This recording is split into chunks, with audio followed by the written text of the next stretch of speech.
Video आप लोग बिल्कुल भी स्किप मत करना, 1 मिनट की स्किप मत करना। अगर आप चाहते हो कि आपके बच्चों का फ्यूचर उज्जवल हो, सिक्योर हो, ठीक है, तो आप बिल्कुल भी वीडियो को स्किप मत करना। चलिए आइए आगे भी जानते हैं कुछ लोगों से उनकी राय। ठीक है, यहाँ पर एक न्यूज रिपोर्टर है, उनको हम दिखा रहे हैं। मेरे बच्चे भाई है, मेरे कोई पर्दा नहीं, मेरे बच्चे छोटे हैं। आज मैं इस प्रोटेस्ट में नहीं आऊंगा तो कल को आने वाले टाइम पे बच्चे मेरे आप क्या कर रहे थे पापा, फिर उनको भी तो जवाबदेही देनी है ना। बिल्कुल, देखिए बहुत बार सवाल ये खड़ा क्या आने वाले, मेरे को नौकरी थोड़ी ना लगनी है। चलो आइए, शिक्षा का मुद्दा चल रहा है। देखिए यहाँ पे इंटरव्यू चल रहा है, मुद्दे तो बहुत शिक्षा का मुद्दा है। 20 बच्चों ने आत्महत्या करी है, ठीक है। सरकार कहती है जितने यहाँ पर इकट्ठे हो रखे एंटी नेशनलिस्ट है। सबसे पहले तो मेरा ये सवाल है सरकार से, अगर इतना सारा लाखों का यूथ अगर एंटी नेशनलिस्ट हो रहा है तो सरकार उसके लिए क्या कर रही है? सरकार का फर्ज नहीं बनता कि आके बातें सुने, यहाँ पे डिमांड सुने कि क्या बात की जा रही है यहाँ पे। दूसरी चीज, एक मिडिल क्लास बंदा अपने मेहनत से पैसे खर्च करके जीएसटी सारे टैक्स पे करके एक गाड़ी खरीदता है अपने 5-6 साल लोन पे लेकर के। उसके ऊपर नितिन गडकरी जो है वो अपना एथेनॉल जो है अपने बेटे की कंपनी को फायदा पहुंचाने के लिए जबरदस्ती थोप रहा है और कहता है कि अगर आपको पेट्रोल लेना है तो आप 150 रुपए या 170 रुपए लीटर ले सकते हो, लेकिन एथेनॉल वाला अगर आप लोगे तो वही आप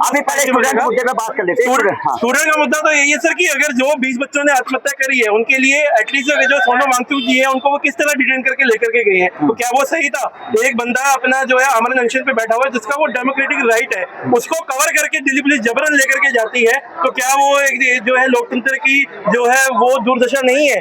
तो हमारा डेमोक्रेटिक राइट है कि हमारी सरकार हमने चुना है, युवा ने जो वोट दिए हैं 18 साल से सारे ऊपर यहाँ पे युवा है, उन्होंने उनको वोट देके चुना, तो उनसे ही सवाल करेंगे ना। जिनको हमने चुना हम किससे सवाल करेंगे? हम सरकार से ही सवाल करेंगे। जवाब देना उनका जो है, उनको जवाब देना जरूरी है, जो कि वो इस तरह से हमें एंटी नेशनल नहीं बोल सकते। सबसे बड़ी चीज जो 2 दिन पहले यहाँ पे लाठीचार्ज हुआ है उसकी तो मैं घोर निंदा करता हूँ, और हर एक यहाँ पे जो भी होगा आप भी करेंगे। बिल्कुल सही बात। सर मैं आपसे ये पूछना चाहता हूँ कि इतना बड़ा प्रोटेस्ट होने के बावजूद ये सरकार सुनवाई नहीं कर रही है, तो क्या आपको लगता है कि सुनवाई आगे चलेगी या करेगी? सुनवाई देखिए जी, सरकार तक बात पहुंची ऐसा नहीं है। सोनम वांगचुक को ऐसे तो डिटेन नहीं किया गया, उन्हें भी बताया कि यहाँ पे क्या हो रहा है। बस एक ही होता है कि आंखों देख के नजरअंदाज करना सरकार वो करनी चाहिए, जिसको मैं लोकतंत्र नहीं बोलूंगा, तानाशाही बोलूंगा आज की डेट के अंदर में। और ये जो मेट्रो स्टेशन बंद कर रखे हैं, जो है 14 मेट्रो स्टेशन बंद किए हैं सरकार ने, तो इससे युवा रुकने वाले नहीं है, देश की आवाज रुकने वाली नहीं है।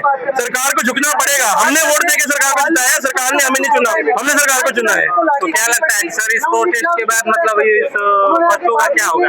क्या शिक्षा पद्धति आगे? सर देखिए, शिक्षा पद्धति तो हमारी आज से 75 साल पहले ठीक हो जानी चाहिए थी। शिक्षा पद्धति ऐसी चलती आ रही है, तभी ये जो अनपढ़ नेता हमने चुने हुए हैं उन्होंने देश का आज ये हाल कर दिया है। शिक्षा पद्धति अगर पहले ठीक होती, लेकिन अब ये है कि जब जागो तभी सवेरा।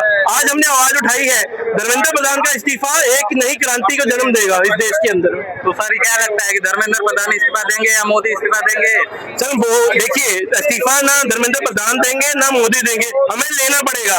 वो अगर देने वाले होते तो अभी तक वो आकर के बातचीत कर चुके होते। सर आप इन युवाओं को क्या कहेंगे? आप इन युवाओं को मैं यही कहूंगा कि संघर्ष करते रहना पड़ेगा। अगर देश में बदलाव लाना है तो वो हमें ही लाना है। सरकारें सोती रहेंगी, हमें जागना पड़ेगा, तभी इस देश का भला हो सकता है। सर जितने बच्चे घर हैं जो घर से आ नहीं पाए, जो उनके लिए आप क्या कहना चाहेंगे? सर देखिए, जितना यहाँ पे युवा एकत्रित होगा उतना जाकर के कानून में बात जाएगी सरकार के। तो मैं तो देश के युवाओं से यही कहूंगा कि भले आप कोई भी किसी भी स्टेट में हो, किसी भी कोर्स की पढ़ाई कर रहे हो, यहाँ पे सिर्फ नीट का मुद्दा नहीं है, हमें शिक्षा का मुद्दा है। हर शिक्षा ही जो है हमारा भविष्य सुनिश्चित करती है। तो आप आइए, यहाँ पे जो स्टेज पे बैठे हुए हैं अभिजीत दीप के जैसे मेरे भाई, उनको मैं सलाम करता हूँ। उनका हौसला हमसे ही बढ़ेगा, हमें ही इस देश को आगे बढ़ाना है। Thank you. जय हिंद, जय भीम, जय भीम। और एक बहुत ही खूबसूरत चीज हमें देखिए, भाई के पास आइए, भाई से पूछते हैं। भाई इधर आ जाइए। आपने ये जो ले रखा है धर्मेंद्र स्टॉप लीकिंग, तो मैसेज देना चाहते हैं? अरे बहुत मैसेज क्या देना चाहते हैं? बहुत पेपर लीक हो रहे हैं, शायद धर्मेंद्र प्रधान इसे लगाने के बाद पेपर लीक हो रहा है। लगाना चाहिए धर्मेंद्र प्रधान। और कुछ कहना चाहते हैं? क्या कहना चाहते हैं? इनको इंसाफ, जल्दी से इंसाफ देना चाहिए। जाके एक बारी वो पीएम को आके एक बार इनसे बात करनी चाहिए। और भैया आप क्या कहना चाहते हमें हैं? चाहते हैं जो अकाउंटेबिलिटी हो फिर प्रधानमंत्री मोदी फटाफट आकर के ले। वैसे तो 12 देशों में जाते, 12 दिन घूमते, बोलते युवा की सरकार है और अब 1 मिनट के लिए आने नहीं जा रहा। तो क्या लगता है कि आपको आएंगे? अब वो तो पता है, वो तानाशाही सरकार है, वो तो कभी आएंगे ही नहीं, वो तो हमें पता है। और ये दिल्ली के प्रशासन के लिए, पुलिस के लिए दिल्ली प्रशासन के लिए सिर्फ ये कहेंगे कि चूड़ियां पहन लो और आओ, हमें मारो, जितना मारना है उतना मार लो, हम उधर मार खाने के लिए तैयार है, मार खाने के लिए बैठ कर आए। और इन बच्चों को कुछ मैसेज देना चाहते बच्चों को हैं? मैसेज ये देना चाहेंगे कि बच्चों डटे रहो, संघर्ष करो और आगे फल मिलेगा। घर पे है उनके लिए? घर पे ये बोलेंगे भाई घर पे बैठ के चूड़ियां पहन लो, अगर आना है तो आ जाओ, देश बचा लो, वरना आपके बच्चे आपसे बोलेंगे पापा आपने क्या किया पेपर लीक के लिए, तो बोलना भैया हमने कुछ नहीं, हम घर बैठ के टीवी देख रहे थे। थैंक यू भाई, थैंक यू।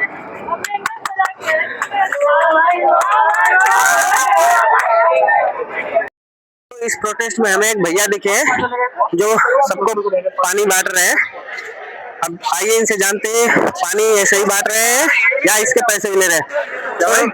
बताइए भैया, आप ये पानी जो बांट रहे हैं, हाँ, यहाँ ये आप फ्री में बांट रहे हैं या इसके पैसे ले रहे हैं? फ्री में बांट, आप खुद ऑब्जर्व करना, हम फ्री में बांट रहे हैं, पैसा नहीं लिया हमने फ्री में किसी बांट से। रहे हैं भैया यहाँ पे ये, ठीक है। और दोस्तों यहाँ पे यही नहीं, ऐसे इनके जैसे हजारों लोग आए हुए हैं इस प्रोटेस्ट में जो बिल्कुल फ्री में खाना पानी सारी चीजें प्रोवाइड करा रहे हैं ये लोग। दोस्तों आप लोगों को मैं इनसे कुछ सवाल जवाब करके दिखाता हूँ। भैया से पूछते हैं कि भैया आप बताइए कि धर्मेंद्र प्रधान को अब इतने टाइम हो गया प्रोटेस्ट पे बैठे हुए सारे लोगों को, तो इस्तीफा देना चाहिए या नहीं देना चाहिए? सर हम अकाउंटेबिलिटी मांग रहे हैं और वो हर चीज पे, कभी पेपर माफिया पे शिफ्ट कर रहे हैं, कभी एजुकेशन मिनिस्टर पे, सिस्टम ही खोखला हो चुका है सर। सिस्टम तो सर खोखला हो चुका है और जहाँ तक कि अभी मैंने खुद एक्सपीरियंस किया हुआ है कि हम आ रहे थे मेट्रो स्टेशन पे, तो हमें पटेल चौक उतरना था और वहाँ पे सारे पटेल चौक तो बिल्कुल सुनसान पड़ा हुआ है। वहाँ से 2 स्टेशन पहले और 2 स्टेशन बाद में हम बिल्कुल भी उतर नहीं सकते। वहाँ पे एग्जिट सारे क्लोज हैं, हम सिर्फ इंटरचेंज कर सकते थे। वहाँ पे अनाउंसमेंट भी हुए जा रहे थे। इस पे आप क्या कहना चाहेंगे? तो ये मोदी सरकार की बिल्कुल एक तानाशाही है जो रोकना चाहती है युवाओं को इस प्रोटेस्ट में आने के लिए, तो आप इस पे क्या बयान देना चाहेंगे? बच्चों से इतना क्या डर कि आपने आधा सेंट्रल दिल्ली बंद कर दिया यार।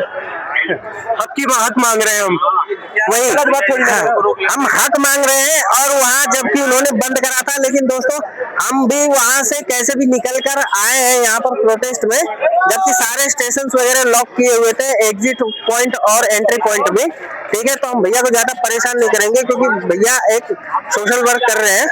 चलिए हम आगे भी कुछ लोगों से बात करेंगे। तो दोस्तों एक और मजे की चीज हमें देखिए, 3 भाई आपको दिख रहे होंगे और एक भाई ने हाथ में ले रखा है पर्चा जिस पे लिखा है भाई ने कि बच्चों को भी होता है दर्द मोदी जी, है ना।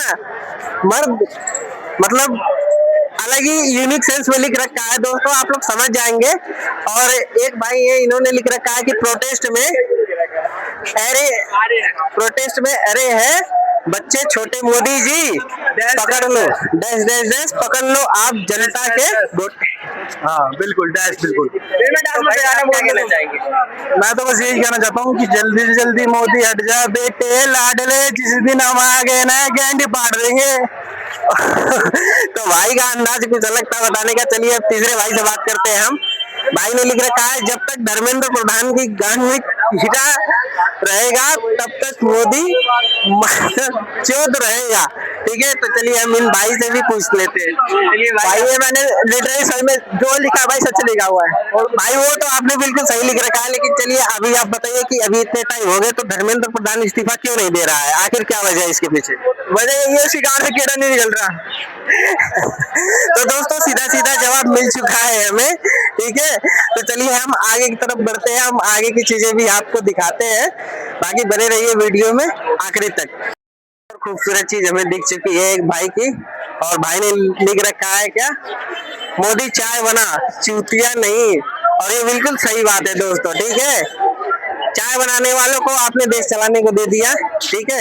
एक डिस्ट्रिक्ट चलाने के लिए एक कलेक्टर की जरूरत पड़ती है जिसके पास एक बहुत सारी क्वालिफिकेशन होती है, लेकिन अभी जिन लोगों को हमने अपने देश की कमान दे रखी है वो लोग बिल्कुल भी पढ़े लिखे नहीं है, बिल्कुल इलिटरेट है। सो व्हाट कि हमें ऐसे लोगों को और एक ऐसा कानून भी आना चाहिए जिनमें जो भी एक नेता है वो काफी पढ़ा लिखा हो, ठीक है, उसको एजुकेशन भी हो काफी चीजों की। अभी इन भाई से भी बात करते हैं, भाई का क्या कहना है। बताइए भैया, क्या कहना चाहेंगे आप इसके बारे में? प्रोटेस्ट के बारे में? प्रोटेस्ट के बारे में ये सही हो रहा है, जिस वजह से हो रहा है कि ये धर्मेंद्र प्रधान है, ये अपना अकाउंटेबिलिटी नहीं ले रहा है इसके ऊपर, तो इसको रिजाइन करना चाहिए। अकाउंटेबिलिटी तो लेनी चाहिए, क्योंकि आखिर वो सेंट्रल मिनिस्टर है एजुकेशन के, तो उनको इस चीज पे अकाउंटेबिलिटी भी लेनी चाहिए। हालांकि ये जो युवा आप जितने भी देख रहे हो पीछे, ये हमारे फ्रेम में नहीं आ पाएंगे, ठीक है। तो धर्मेंद्र प्रधान अभी भी संभल जाओ, ठीक है। अगर नहीं संभले, इतना टाइम हो गया है, ये युवा तुम्हें इतनी आसानी से छोड़ने वाला नहीं है। तो दोस्तों बने रहिए हमारे इस ब्लॉग में, हम आगे की चीज आपको दिखाते हैं यहाँ पे।